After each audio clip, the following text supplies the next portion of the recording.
Global researcher euro monitor के reports के according PepsiCo, जिसकी पोटैटो चिप्स ब्रांड लेज आती है, लगातार 3 सालों से 2013, 14, 15 लगातार 3 सालों से इनका मार्केट शेयर लगातार घटते आ रहा है।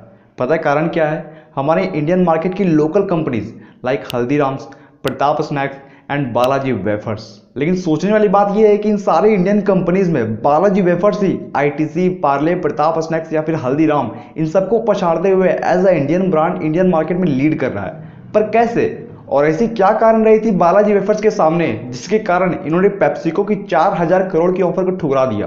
क्या इसके पीछे इनका डर था या फिर इनका कॉन्फिडेंस? तो वीडियो काफी इंस्पिरेशनल भी है और काफी इंसाइटफुल भी है, इसलिए एक भी पॉइंट मिस मत करना। चलिए वीडियो शुरू करते हैं।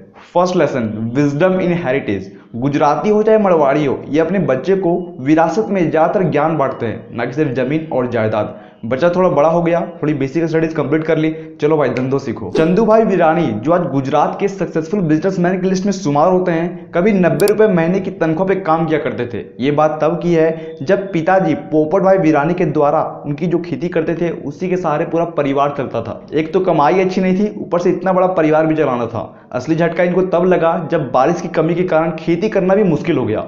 तब पिताजी ने सोचा कि बेटे अब बड़े हो गए हैं, अब इन्हें को कुछ करने देना चाहिए। तभी उन्होंने उस खेत को ही पूरा बेच दिया 20,000 रुपए में और बेटों को बोल दिया कि जाओ तुम ही कुछ अच्छा से कुछ करो। ये बात है 1972 के टाइम की। उस समय 20,000 रुपए भी काफी मायने रखते थे। चारों भाइयों ने सोचा कि हमने पिताजी की खेती में मदद करी है तो इसी से रिलेटेड हम फर्टिलाइजर्स वगैरह बेचते हैं और किसानी कुछ उपकरण वगैरह बेचते हैं। तो चारों भाई निकल गए उसको बेचने के लिए। लेकिन अनफॉर्चुनेटली क्या हो गया कि कम एक्सपीरियंस और ज़्यादा नॉलेज ना होने के कारण जो सप्लायर था उन्होंने भैया डुप्लीकेट माल भेज दिया। तो वहाँ क्या हो गया कि इनका सारा जो 20,000 रुपये लगाया हुआ था वो सारा लॉस में बदल गया। Second, entrepreneurial mindset. ये जो रियल एंटरप्रेन्योर होते हैं ना, और अगर वो फाइनेंशियल बैकवर्ड है तो आप गौर करना कि वो जल्दी हार नहीं मानते हैं। पैसा भले ही जीरो रहे लेकिन होप और परसिवरेंस कंप्लीट था। 4 में से 3 वीरानी भाइयों ने अपना होम टाउन छोड़ करके सीधा आ गए राजकोट। उसमें से एक थे चंदू भाई, जिनकी उम्र महज 15 से 16 साल थी। तीनों आ गए और वहां पे इन्होंने सबसे पहला काम इनको मिला एस्ट्रॉन सिनेमा के अंदर। उस समय इनको कैंटीन के अंदर नाश्ता पानी बेचने का काम मिला था। ये तीनों भाई जो महज 90 रुपए की सैलरी पर काम कर रहे थे, आज जो इतने सक्सेसफुल हुए हैं, इसके पीछे का सबसे बड़ा 2 ही कारण है। First, hard work and dedication. जिससे इनको काम मिला था एस्ट्रॉन सिनेमा के अंदर कैंटीन पे नाश्ता पानी बेचने का, वो उस काम के अलावा काउंटर पे टिकट काटना भाई और डोर कीपिंग का भी काम करते थे। मतलब कि सारा को जो वहाँ का जो मैनेजमेंट था वही तीनों भाई मिलकर ही संभालते थे। तो इससे क्या हो गया कि सिनेमा का जो ऑनर था वहाँ पे इसको ट्रस्ट बन गया कि भाई ये लोग अच्छा डेडिकेशन से काम कर रहे हैं। तो सिनेमा ऑनर ने क्या किया कि उनको कॉन्ट्रैक्ट बेसिस पे पूरा कैंटीन दे दिया कि तुम इसको संभालो। एंड दूसरा, रिस्क है तो इश्क है। इस बार वीरानी ब्रदर्स ने एकदम कैलकुलेटेड रिस्क लिया। इन्होंने नोटिस किया कि हमारे कैंटीन के अंदर जो 80% ऑफ सेल होते हैं वो होते हैं पोटैटो वेफर से, जिसको हम लोकल सप्लायर से मंगाते हैं और वो इसके डिमांड भी फुलफिल नहीं कर पाता है। तो इन्होंने क्या करा कि इस पोटैटो वेफर्स को अपने होम मेड में बनाना शुरू कर दिया। इससे ना ही सिर्फ इनकी डिमांड की फुलफिलमेंट हुई बल्कि जो पूरा प्रॉफिट पाई बचने लग गया वो भी इनका खुद का ही बचने लग गया। फिर उन्होंने क्या किया कि एक और रिस्क लिया कि अपने नियर बाई मार्केट के अंदर, क्योंकि एक ही सप्लायर था तो वो डिमांड को तो फुलफिल नहीं कर पा रहा था, तो इन्होंने क्या करा कि नियर बाई मार्केट के अंदर भी अपना माल छिटना शुरू कर दिया। अब यहीं पे वीरानी ब्रदर्स को काफी ज्यादा मुश्किलों का सामना करना पड़ा। इससे आप भी काफी कुछ लेसन सीख सकते हो, जो कि ये third, there is nothing called instant success. सफलता ना बस एक ही चीज मांगती है और वो है समय।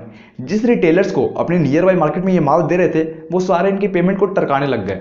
बोल रहे थे कि भैया तुम्हारे पैकेट्स काफी गंदे हैं, माल जल्दी निकलता नहीं है, इसका टेस्ट भी उतना अच्छा है नहीं, मार्केट में माल निकल नहीं रहा है तो पैसे फंसे हुए हैं, ये तुम्हारे पैकेट्स गंदे हैं, फेंकने पड़ रहे हैं, ये जाओ माल ले जाओ, तुम्हारा पेमेंट कुछ दिन के बाद मिलेगा। मतलब कि तरह तरह के बहाने बना करके इनके पैसे को टरकाने लग गए। तभी वीरानी ब्रदर्स ने अपना दिमाग लगाना शुरू किया। इन्होंने क्या करा कि बाइक्स के सहारे और साइकिल के सहारे अपने सारे पोटैटो वेफर्स के पैकेट्स को लाद करके एक एरिया से दूसरे एरिया में बेचना शुरू कर दिया।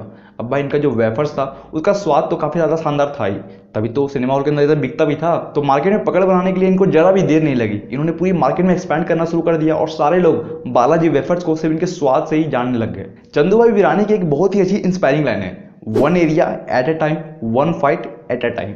इन्होंने सबसे पहले पूरे राजकोट सिटी के अंदर अपना पकड़ बनाना शुरू कर दिया। वहां जब पकड़ बन गया तो चल गए फिर पूरे गुजरात स्टेट पर ही पकड़ बनाना शुरू कर दिया। उसके बाद फिर बगल में चले गए राजस्थान, फिर महाराष्ट्र, फिर मध्य प्रदेश। इनका सीधा फिलॉसफी था कि हमें कछुए के रेस से ही आगे बढ़ना है, लेकिन जहां भी जाना है वहां पे अपना दबदबा बना के ही रहना है। तभी आज आप देखोगे कि जहां बालाजी की शुरुआत हुई थी सिर्फ एक छोटे से कैंटीन से, आज सॉल्टी स्नैक्स के मामले में पूरे गुजरात भर के अंदर इनका 65% से ज्यादा का मार्केट शेयर है। और महाराष्ट्र में 50%, राजस्थान में 35% और मध्य प्रदेश में 25% का मार्केट ग्रैब कर चुके हैं। दोस्तों, सफलता किसी की मोहताज नहीं होती, जो जितना मेहनत करता है उसको देर सवेर उतना फल जरूर मिलता ही है। एक चीज़ जो मुझे बालाजी वेफर्स कंपनी की सबसे ज़्यादा यूनिक लगी, और एज ए बिजनेस ओनर आपको भी ये चीज़ जानना चाहिए कि श्याम भाई जो कि पूरे फैमिली बिजनेस के सेकंड जनरेशन के एंटरप्रेन्योर हैं, उनका कहना है कि हमारी कंपनी पूरे भारत के अंदर हम ऐसी इकलौती एफएमसीजी कंपनी है जिसका कोई भी सेल्स या रेवेन्यू का टारगेट ही नहीं है। अब मुझे पता है क्या सोचे होगे, यही ना कि कोई भी कंपनी बिना रेवेन्यू टारगेट और बिना सेल्स टारगेट के इतने सक्सेसफुली रन कैसे कर सकती है। इनका कहना है कि इनका सीधा मोटिव है कि इनके स्टेक होल्डर्स खुश रहने चाहिए।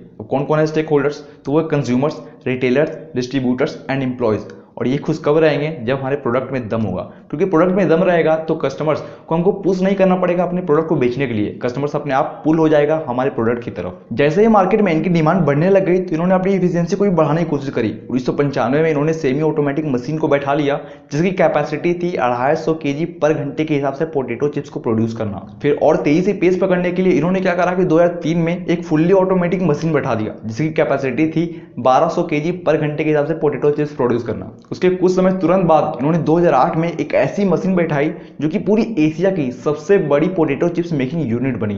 यहाँ पे इनका जो कैपेसिटी था वो था 2000 kg पर घंटे के हिसाब से पोटैटो चिप्स प्रोड्यूस करना। मार्केट के अंदर तो कई सारे इनके कॉम्पिटिटर्स ऑलरेडी मौजूद थे, तो इन्होंने क्या करा कि खुद को डिफ्रेंशिएट करने के लिए और मार्केट में जो ज़्यादा वाइड कस्टमर्स है, अलग अलग टेस्ट है, सबके अलग अलग प्रेफरेंसेस हैं, तो सबको ध्यान में रखते हुए इन्होंने आज 51 तरह के वेराइटीज निकाल के रखे हैं नमकीन्स में और स्नैक्स के अंदर। और इसी डिफ्रेंशिएशन एंड यूनिक टेस्ट होने के कारण ही आज ये लगातार ग्रो कर रहे हैं। फिर चाहे गुजरात की बात हो, महाराष्ट्र की बात हो, एमपी की बात हो, चाहे कर्नाटका हो, गोवा हो, यूपी हो, ऐसे कई सारे स्टेट्स एंड सिटीज में ये एक्सपैंड कर रहे हैं और अब ये पैन इंडिया में ग्रोथ करने जा रहे हैं। पर जब कंपनी इतनी तेजी से ग्रो कर रही थी तो ऐसा क्या कारण रहा इसके पीछे जिन्होंने पेप्सिको की 4000 करोड़ की ऑफर को ठुकरा दिया? एक कंपनी आई थी अंकल चिप्स के नाम से, जो कि भी पोटैटो चिप्स के मार्केट में बहुत तेजी से एक्सपैंड कर रही थी और इंडियन मार्केट में काफी जल्दी लीडर भी बनते जा रही थी। फिर एक बार क्या हुआ कि लेज ने उसको एक्वायर कर लिया और चुपचाप दबा दिया उसको मार्केट के अंदर।